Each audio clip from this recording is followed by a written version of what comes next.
continuamos ahora con un tema esencial para aterrizar la innovación con resultados tangibles. Vamos a recibir ahora al señor Mario Galvach, quien es consultor internacional en innovación y tecnología, y él viene a hablarnos en esta jornada acerca de gobernanza, implantación y ROI de la inteligencia artificial. Por eso decimos, al estar involucrado en el evento del ROI, vamos a ver de manera tangible cómo esto adquiere otro significado. Bienvenido y vamos a recibirles. Muchísimas gracias. Gracias. Bueno, intentaré ser suficientemente breve para acortar los tiempos. Realmente no estaba preparado. Es decir, que cuando elaboramos la ponencia y la charla, teníamos que dar un cierre y el cierre lógico era cómo hacer esto, todo lo que hemos estado hablando, cómo le damos una lógica, cómo lo ponemos. Pero primero, permítanme, a ver si soy capaz de saber cuál es el inicio. Perfecto. Simplemente conocen la firma BDO, muchos de ustedes conocen a Roslivi, a Claudio, a Gustavo, que están por allí. Y en mi caso yo vengo en una división de BDO en República Dominicana, que es BDO Digital, donde tratamos todos los temas que tienen que ver con inteligencia artificial, data, etcétera, etcétera. Por hacer una pequeña presentación, mi formación académica es en estadística e investigación operativa hace ya demasiados años, tantos que voy a delatar mi edad con una simple anécdota, porque estamos hablando de la evolución de los sistemas, cómo los sistemas están evolucionando, cómo somos capaces de hacer una inteligencia artificial con una voz natural y conversacional. La inteligencia artificial, la base de la inteligencia artificial ha existido prácticamente desde la Segunda Guerra Mundial, con la aparición de la investigación operativa. La diferencia es que nosotros, y aquí voy a delatar mi edad, programábamos con Fortran en tarjetas perforadas. Pero créanme, no hay nada nuevo. Solo hay nuevo capacidad de cálculo, solo hay nuevo capacidad de almacenamiento, ¿no? Esto como poco introducción. Hemos estado viendo qué es. Hemos estado viendo opciones. Lo que voy a intentar es explicarles cómo lo hacemos. Y entonces lo hemos basado en los 3 pilares básicos, que es la gobernanza. Son temas que hemos venido hablando. Yo lo único que voy a hacer es ponerle orden. Gobernanza, la implementación o la implantación y el ROI. Sin estos 3 pilares, ningún proyecto de inteligencia artificial va a ser eficaz. Y luego veremos, además, porque hemos estado hablando, vamos a ver que muchísimos conceptos que hemos estado viendo a lo largo de la mañana. Y empezamos por la gobernanza y la inteligencia artificial. No voy a entrar a detallar los 8 pilares, los 8 puntos fundamentales, pero fíjense que ya hemos estado hablando sobre principios y directivas. Vamos a profundizar luego en alguno de ellos. Los modelos operativos, que tienen que ser estándar, que tenemos que ser algo que tenga realmente un valor, si no, para nada nos sirve. El diseño centrado en el ser humano. Yo creo que también hemos estado hablando mucho a lo largo de la mañana de este punto, y quizás uno de los puntos fundamentales. De nada nos sirve la IA como un proceso automático, brutal, que sale, que además nos interfiere, que además nos hace daño, que además nos hace daño en el sentido del dato, nos incrimina, sabe de nosotros. Es decir, toda esta percepción que muchas veces no nos gusta y nos duele, ¿no? El punto de transparencia y explicabilidad hablaremos claramente sobre él, pero la IA debe ser transparente, la IA se tiene que explicar, tenemos que explicar qué es lo que está pasando con todos estos modelos, ¿no? Bueno, la rendición de cuentas, ahí tiene que haber un responsable de la IA. El problema es que si alguien levanta la mano, que creo que antes se ha hecho la pregunta, ¿no? Oiga, ¿y ustedes quién tiene modelos de IA? ¿Quién está en algún proyecto? ¿Quién se quiere hacer responsable de ese resultado? Seguramente todo el mundo bajará la mano, ¿no? Los sistemas y aplicaciones, nada de lo que hagamos puede estar disruptivo con nuestro core de negocio. Nuestro negocio es nuestro negocio. Todo lo que hagamos tiene que ser parte y complemento de él y, desde luego, no podemos intentar sustituir nada y, además, a lo bruto, ¿no? El cumplimiento, lógicamente, estamos además en un sector absolutamente regulado y, como no, la ciberseguridad. Pero nos vamos a centrar, para mí son quizás los puntos más importantes, la ética y el cumplimiento. Miren, no se trata solo de un tema de protección de datos, no solo se trata de un tema de leyes de inteligencia artificial. Lamentablemente, la inteligencia artificial todavía no está suficientemente regulada a nivel global. Estamos en un país donde, gracias a Dios, desde hace un tiempo existe una sensibilidad muy fuerte, tanto con el proyecto que se hizo sobre la IA en general, ¿no? Como el proyecto de ley que hay sobre inteligencia artificial. No muchos países tienen una ley o un proyecto de ley sobre inteligencia artificial, donde sin duda, uno de los puntos que van a estar claramente indicados, que tiene mucho que ver con la protección de datos, es que yo tengo que explicar por qué yo estoy dando estos resultados. Voy a poner un ejemplo que no tiene que ver exactamente con el tema de banca, pero que creo que es muy claro, que es cuando yo utilizo sistemas de inteligencia artificial para reclutamiento. Yo tengo un departamento donde tengo una oferta de empleo, recibo 600 hojas de vida. La inteligencia artificial, sin duda, nos ayuda, y existen herramientas que nos ayudan a hacer una depuración de todas esas hojas de vida, esos currículums que yo estoy recibiendo, respecto a la oferta que yo estoy haciendo y hacer un match real.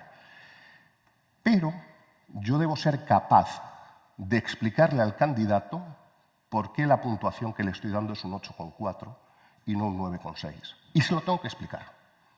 No le puedo decir, señor, usted quedó en la 8ª posición, lástima, lo siento, venga a la siguiente.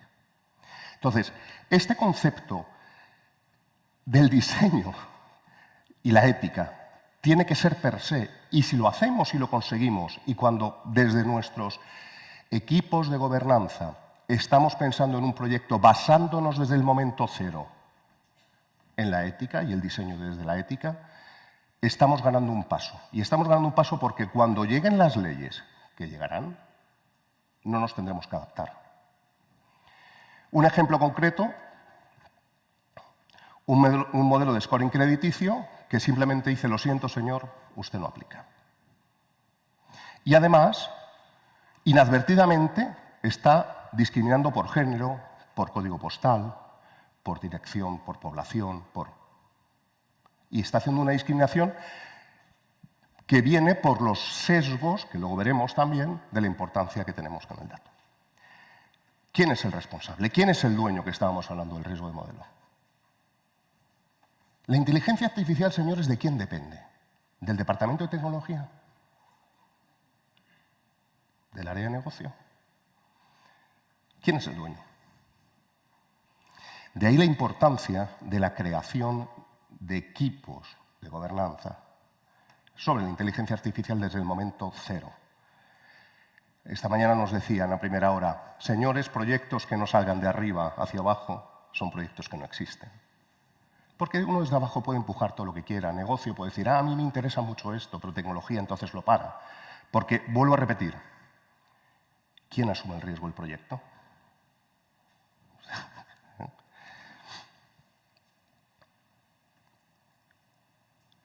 Estamos hablando de riesgos, se ha hablado de riesgos durante la mañana,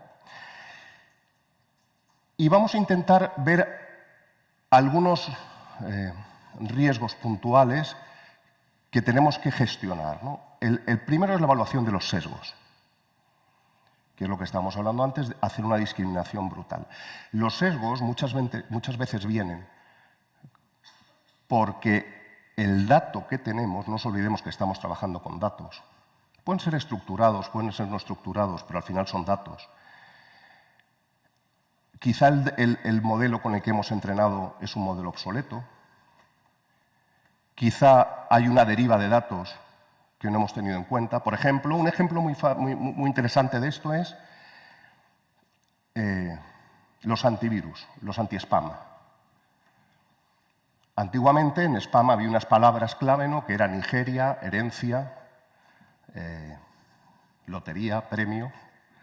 Entonces, todo lo que venía con esas palabras en el correo electrónico, el filtro anti-spam lo eliminaba.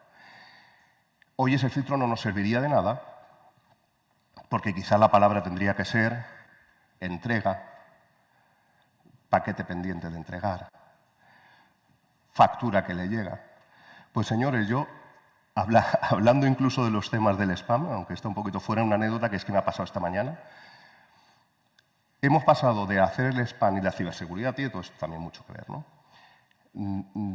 Que cada vez con la inteligencia artificial además nos da más miedo porque estamos mucho más expuestos, a que hemos vuelto al revés. A un amigo le ha llegado una carta de la Seguridad Social diciendo que una carta en un sobre, o sea, ya no un correo electrónico, pues eso ya nadie se lo cree. Pero le llega una carta en un sobre con el sello de la Seguridad Social que dice, señores, hemos cambiado el modelo que ha habido tal, tiene usted, por favor, que mandarnos por correo electrónico los datos de nombre, dirección, cuenta bancaria, bla, bla, bla, bla. ¿No? Es decir, cómo al final volvemos al método tradicional hasta del correo postal. Evaluación de los sesgos y de los riesgos, que es la robustez y seguridad. La explicabilidad. Yo voy a intentar hablar de muy poquitos conceptos técnicos, pero creo que son importantes tener en la mente, como hemos tenido lo que es la IA generativa, lo que es la IA de voz. Es decir, hay algunos conceptos que siempre tenemos que tener como cultura general de IA, y uno de ellos es la explicabilidad, que es lo que estábamos diciendo antes. Yo no puedo dar directamente lo siento, señor, su crédito no fue aprobado. Porque además esto genera malestar y desconfianza sobre el sistema. Esto es lo que se llama la explicabilidad, el acrónimo es XAI.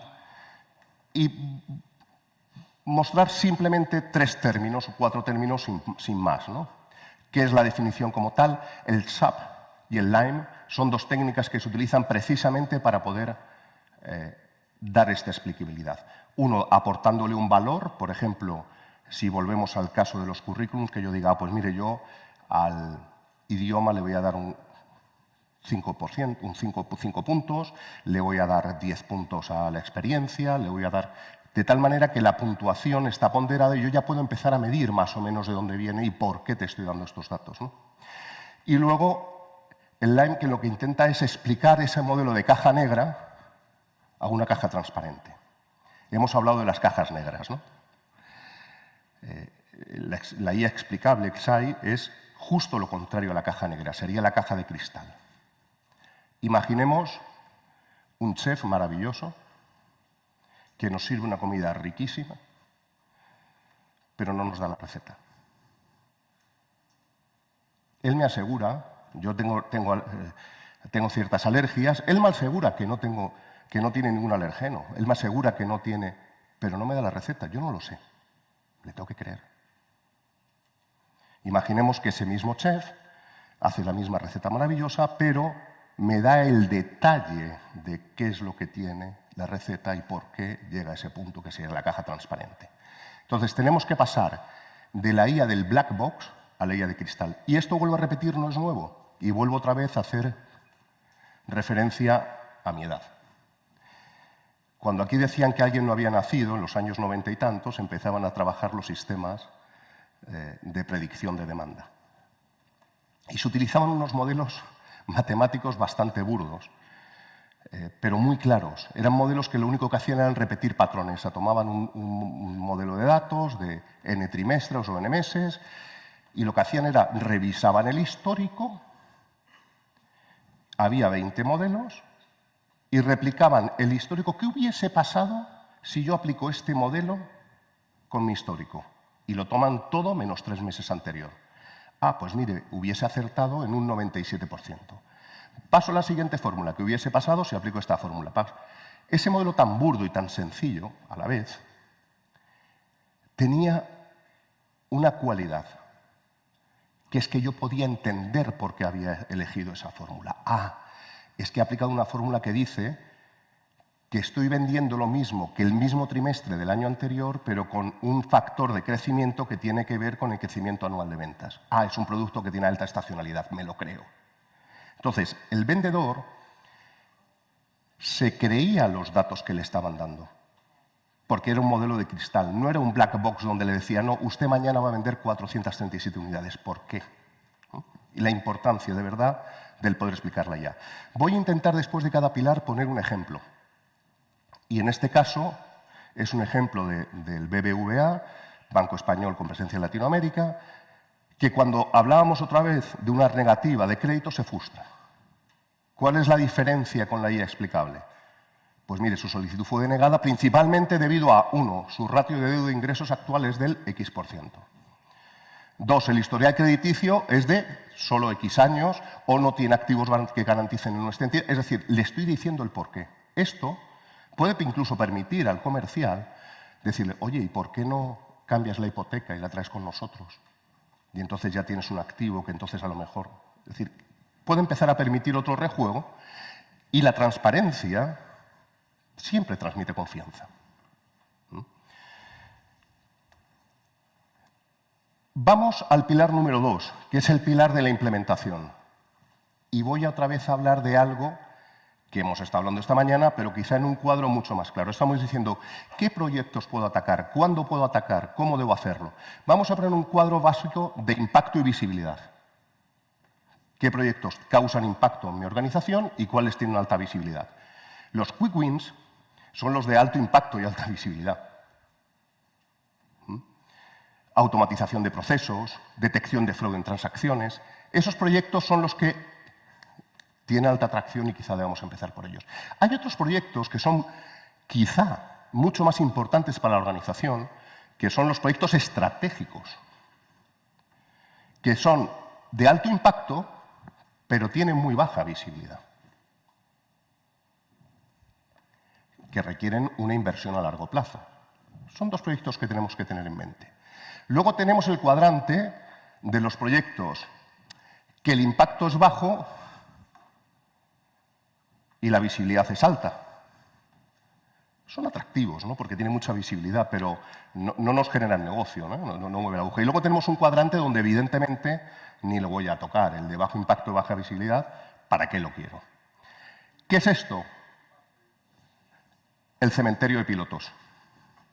Hemos estado hablando de pilotos, ¿no? ¿Cuántos pilotos se van al cementerio?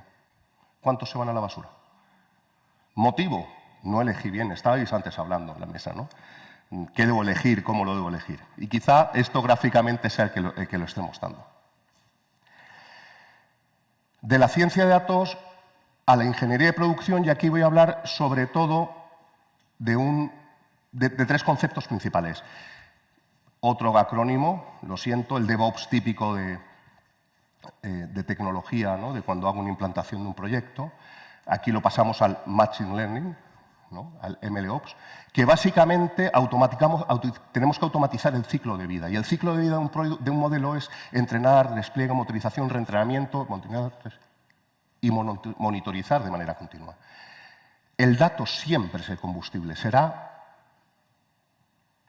estructurado, será no estructurado. Estabais antes también hablando de qué datos soy capaz de ver, ¿no? Ya no solo los datos de, oiga, rellena aquí este formulario. Yo puedo analizar comportamientos. Puedo tener análisis de sentimiento. O sea, hay tantísimos análisis que se pueden hacer con los datos, aunque no sea simplemente cuánto dinero tiene usted en la cuenta, dígame cuáles son sus ingresos. Hay tantísimos patrones que se pueden analizar que el dato al final es el combustible. Pero cuidado, si entra basura, sale basura. La importancia de hacer un análisis de datos antes de iniciar cualquier proyecto. Porque muchas veces los datos vienen sucios. Porque ni siquiera el dato es mío, y volvemos al problema inicial de la gobernanza. ¿Quién es el dueño del dato? Señores, la organización.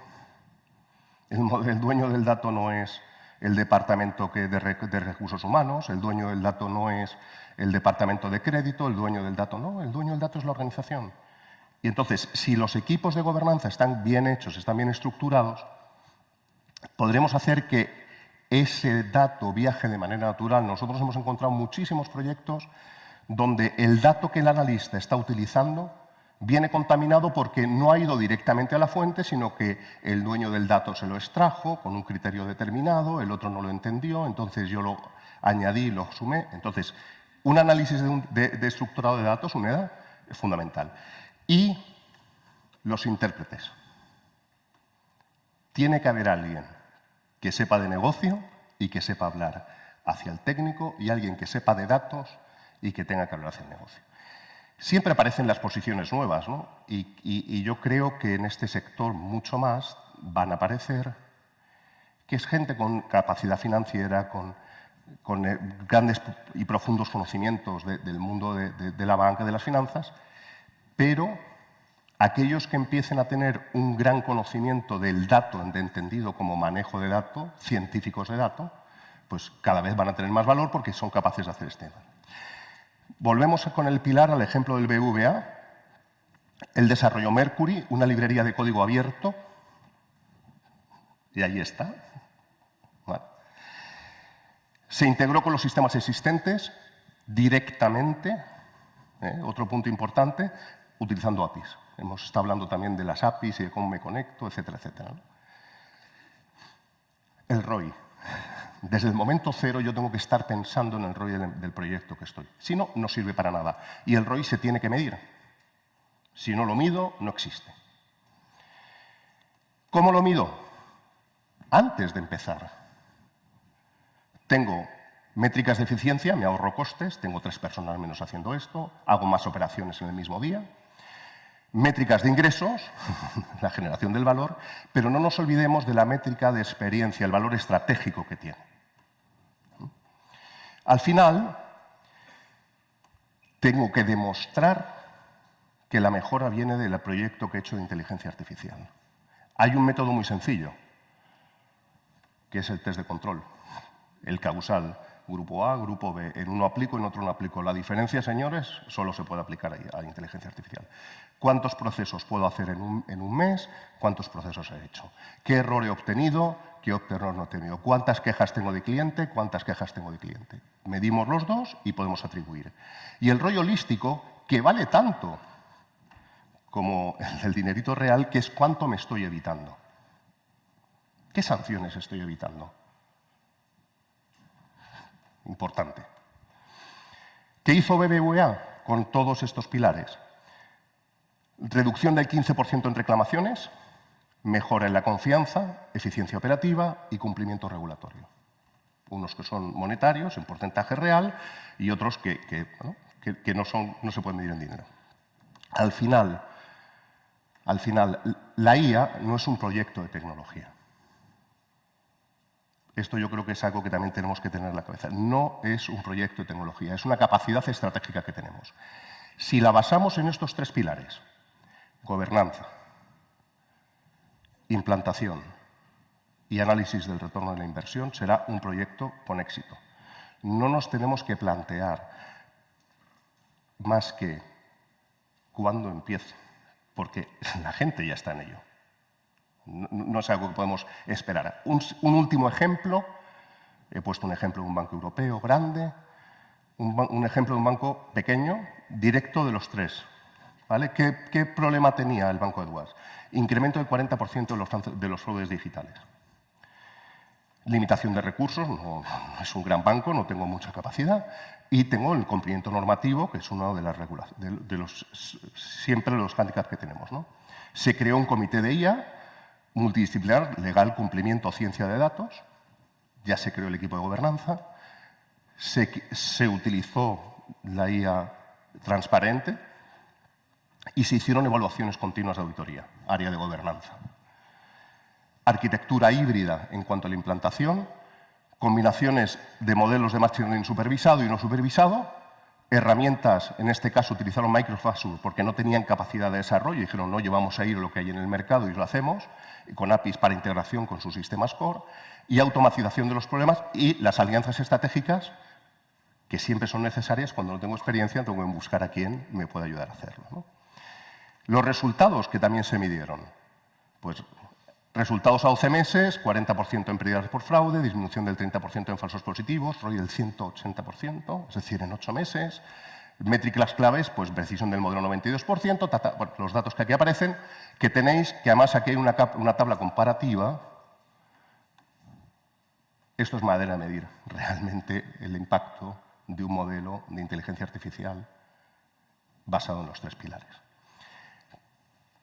Desde BDO, a nivel global en BDO Digital, tenemos los 7 pilares que cualquier proyecto de inteligencia artificial tiene que tener. Bueno, como veis, todos están basados exactamente en todo lo que hemos estado hablando sobre la gobernanza, sobre la transparencia, sobre la implantación, etcétera, etcétera. Curiosamente basado en el modelo del reglamento de inteligencia artificial europeo, que quizás es el más estricto que hay, pues esto fue previo a la aprobación de este reglamento. Muchísimas gracias. Dije que iba a ser corto, creo que lo he conseguido. Y gracias.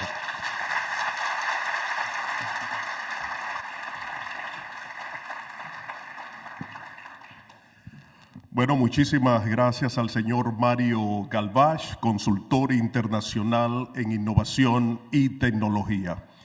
3 grandes elementos que no vamos a olvidar: gobernanza, implantación y el retorno de la inversión, cada uno con los elementos que le corresponden.